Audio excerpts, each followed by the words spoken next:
తలశిల రఘురాం, నందిగమ సురేష్, నేను చెప్పేది జాగ్రత్తగా వినండి. ఇది ప్రకాశం బ్యారేజ్. ఈ ప్రకాశం బ్యారేజ్ దగ్గరికి మీరు చాలా పెద్ద పెద్ద ఇసుక బోట్లు వదలండి.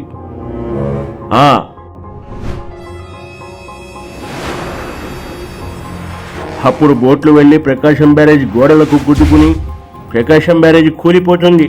అప్పుడు ప్రకాశం బ్యారేజ్ కింద ఉన్న జనాలందరూ చచ్చిపోతారు, సముద్రంలోకి కొట్టుకుపోతారు.